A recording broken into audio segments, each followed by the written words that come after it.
அடுத்ததாக இருக்கக்கூடிய ராசினியர்கள் மீன ராசி. ஸோ இந்த மீன ராசிக்கு செல்வம் சேரணும்னா என்ன பண்ணணும்? மீனராசி நண்பர்களுக்கு பார்த்துட்டேன்னா உகந்த தினம் செவ்வாய்க்கிழமை. ஓகே. மீனம் எப்பவுமே உழைக்கக்கூடிய ஒரு அற்புதமான தன்மை கொண்டது. உபயராசின்னு பேர். எவ்வளோ வந்தாலும் நிற்கிறது இல்லை சார், வருது போகிறது வாட் இஸ் திஸ் அப்படின்னு கேட்குறவாளுக்கு செவ்வாய்க்கிழமை சூப்பராக இருக்கும். ஓகே. செவ்வாய்க்கிழமைகளில் முருகப்பெருமானை வணங்கணும், அரளிப்பூவில் அர்ச்சனை பண்ணணும். அதே போன்று வீட்டில் இருக்கக்கூடிய செம்பருத்தி எடுத்து அர்ச்சனை பண்ணுறது ரொம்ப விசேஷமான பலன்களை கொடுக்கக்கூடியதாக இருக்கும். செவ்வாய்க்கிழமை நாள் முருகனை வேண்டுறது ரொம்ப நல்லது. ஸ்கந்தருக்கு ஒரு கவசம், முருகப்பெருமானுடைய நாமத்தை சொல்கிறது நல்ல பலன்களை தரக்கூடியது. வளர்பிறை செவ்வாய் உங்களுக்கு டாப்பாக இருக்கும். எந்த காரியத்தை பண்ணாலும் வெற்றி பெறுவீங்க, முன்னேற்றமாவீங்க, நல்ல மாற்றங்களை தரக்கூடிய ஒரு அமைப்பை கொண்டதாக மீனராசி அன்பர்களுக்கு உண்டு. என்ன கொஞ்சம் சேமித்து வச்சா நல்லாயிருக்கும். உடல் ஆரோக்கியத்தில் மட்டும் அக்கறை தேவை. சார், ஆக்சுவலி இன்னைக்கு காலகட்டத்தில் எல்லாருக்குமே தவிர்க்க முடியாத ஒரு விஷயம் அப்படின்னா பணம்னு சொல்கிறதுல எந்த மாற்று கருத்தும் இல்லை. ஸோ ஒவ்வொருத்தருக்குமே நிறைய ஆசை இருக்குது, நிறைய தேவைகள் இருக்குது. ஸோ எல்லாருக்குமே இந்த பணம் நம்மக்கிட்ட ஏன் சேர மாட்டேங்குது, நம்மக்கிட்ட ஏன் தங்க மாட்டேங்குது அப்படின்னு ஒரு பெரிய கேள்வி இருக்குது. பொதுவாக ஒவ்வொரு ராசி நேயர்களும் இல்லாமல் ஒட்டுமொத்த பொதுமக்களும் பணம் சேரணும், செல்வம் வீட்டில் தங்கணும்னா என்ன பண்ணணும்? அதாவது என்கிட்ட எல்லாமே இருக்குது, உடம்புல பயங்கர சக்தி இருக்குது, நல்ல படிப்பு இருக்குமா, பணம் தான் இல்லை. அப்போ இந்த ரெண்டும் பலம் வருமானம் இல்லை. என்கிட்ட பணம் நிறையா இருக்குது, ஆனால் டாக்டர் சொல்லிட்டார் என்னை எதுவுமே சாப்பிடக்கூடாதுன்னு சொல்லிட்டார். போச்சு, சக்தி இல்லைன்னா எதுவுமே கிடையாது. பணம் இருக்குது, பலம் இருக்குது, ஆனால் அதை எப்படி எனக்கு சரியாக அதை நடத்துறதுன்னு தெரியல. ஞானம் சரஸ்வதி இல்லைன்னா போச்சு. இந்த மூன்றுமே ரொம்ப அவசியம். முதல்ல பணம் எல்லாத்துட்டையும் வந்துடுறது. இப்போது நம்ம வீட்டிலேருந்து ஒரு பெண்மணி ஒரு இடத்துக்கு போகிறாங்க, ஒரு கல்யாணத்துக்கு போகிறாங்கன்னு வச்சுப்போம். இப்போ சென்னையில் இருக்கோம், நம்ம திருச்சியில் ஒரு கல்யாணத்துக்கு போகிறாங்க. அவங்க வீட்டுக்காரோ அண்ணாவோ என்ன பண்ணுவாங்க? ஃபஸ்ட்டு எந்த பஸ்ஸுன்னு புக் பண்ணுவாங்க. பஸ்ஸில் ஏறினோன்னு என்ன சொல்லுவாங்க? பஸ் ஏறினதுக்கப்புறம் அவங்க தான் ஏற்றி விடுவாங்க. என்ன உட்காந்துட்டியா சீட்டில்? கண்ணு முன்னாடி தான் உட்காந்துருப்பாங்க. உட்காந்தாச்சா? ஓகே தானே? டிக்கெட் கையில் வச்சுட்ருக்கேல, தண்ணி எல்லாம் இருக்குல்ல, எல்லாம் வாங்கியாச்சு, சரி போயிட்டுரு. கொஞ்சம் தூரம் போயிருப்பாங்க, ஒரு 10 கிலோமீட்டர். திருப்பி ஒரு ஃபோன், எங்கே போயிட்டுருக்க வண்டி? இப்போ தான் விழுப்புரம் தாண்டின்னு இருக்கு, இப்போ தான் அங்கே தாண்டின்னு இருக்கோம், செங்கல்பட்டு தாண்டின்னு இருக்கு, இப்படி சொல்லிட்டு இருப்போம். இன்னொரு ஒரு அரை மணி நேரம் கழிச்சு இன்னொரு ஃபோன், எங்கே போயிட்டு இருக்க வண்டி கேட்பாங்க. இவங்க போகிறதுக்கு முன்னாடி அங்கே சொல்லிடுவாங்க, அக்கா வண்டி ஏறியாச்சு, மனைவி வண்டி ஏறியாச்சு, நீங்கள் அங்கே கூப்பிட்டுக்கோங்க, 10 நிமிஷத்துக்கு முன்னாடியே வந்துடுங்க, குழந்தையோடு வந்துட்டுருக்காங்க, வரும்போது கூப்பிட்டுக்கோங்க. கரெக்டாக இன்னொரு 1/2 hour திருப்பி அவங்கள கூப்பிடுவாங்க, கிளம்பிட்டீங்களா? இப்போ இதுக்கு தாண்டிட்டாங்க, பக்கத்தில் வந்துட்டு இருக்காங்க, திருச்சி பக்கத்தில் வந்தாச்சு, இன்னொரு 10 கிலோமீட்டரில் வர, நீங்கள் எங்கே இருக்கீங்க?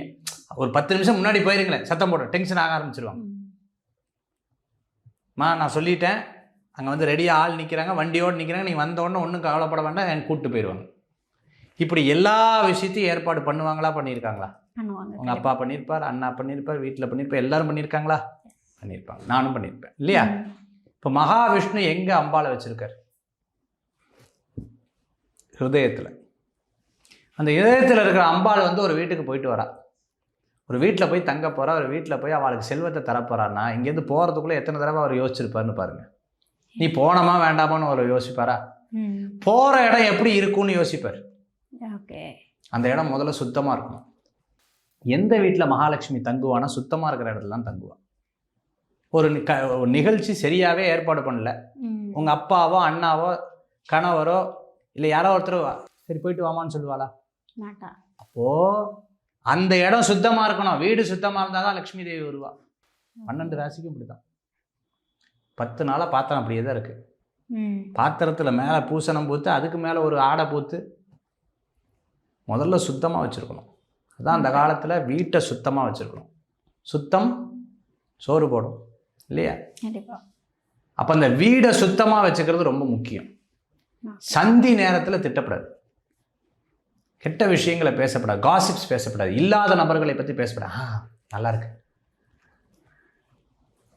அப்படி பேசுறது தவிர்த்துக்கிறது நல்லது. அப்போ லக்ஷ்மி வரமாட்டா. காசிப்ஸ் பேசவே கூடாது வீட்டில். வீட்டில் ஓடாத வாட்ச் இருக்கக்கூடாது,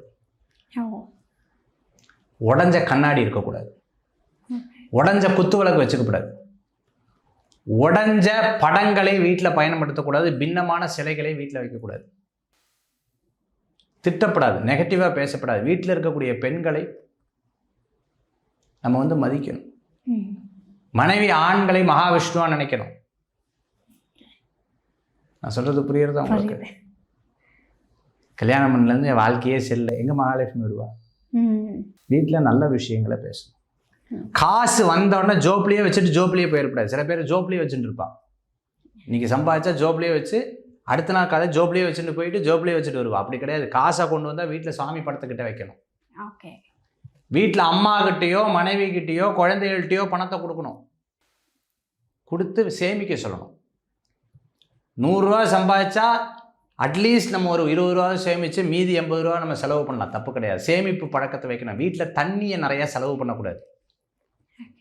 தண்ணி பாட்டுக்கு ஒரு இடத்துல ஒழுகின்றே இருந்ததுன்னா போச்சு. வீட்டில் தண்ணியை நிறையா செலவு பண்ணக்கூடாது. வீட்டுக்கு நடுவில் சீமாரை போடக்கூடாது. சந்தி வேலையில் பார்த்துட்டேன்னா வாசலில் உட்காரக்கூடாது. தலகாணி மேலே உட்காரக்கூடாது. காலையில் குளிச்சுட்டு வந்தோம்னா திருப்பி அதே பெட்டில் யூஸ் பண்ணிகிட்டே இருக்கக்கூடாது. பாசிட்டிவான வேர்ட்ஸ் வீட்டில் பேசணும். காலையில் 7 மணிக்கு வேலையில் கிளம்பி போயிட்டோம்னா சாயந்தரம் 7 மணிக்கு தான் வரணும். அந்த மாதிரி வேலைகளை செட் பண்ணிக்கணும். ஒரு வேலை பத்தாது, 4 வேலைன்னா 4 வேலையை பயன்படுத்தணும். சோம்பேறித்தனமாக இருக்கவே கூடாது. அசட்டுத்தனமான பேச்சுகள் இருக்கக்கூடாது. வீட்டில் வந்து பார்த்துட்டேன் அப்படின்னு சொன்னால் மல்லிப்பூ வாசனை இருக்கணும். துர்நாற்றங்கள் இருக்கக்கூடாது. வீட்டில் வெளிச்சம் உள்ளே வரணும்.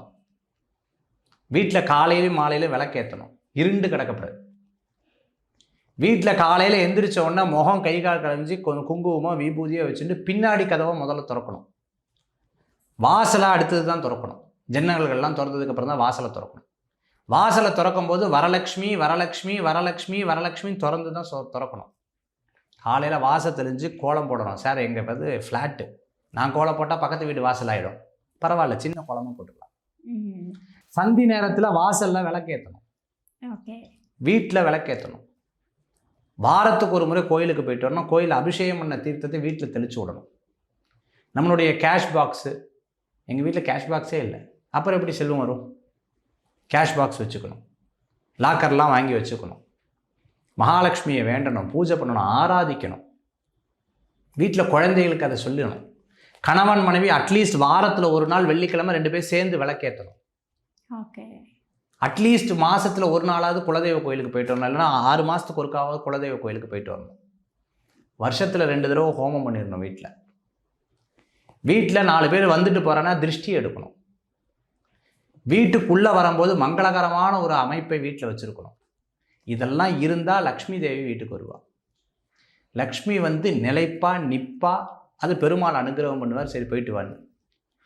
இதெல்லாம் இல்லாமல் நம்ம பண்ணினோம்னா அவள் பெருமாள் அனுமதிக்க மாட்டார்.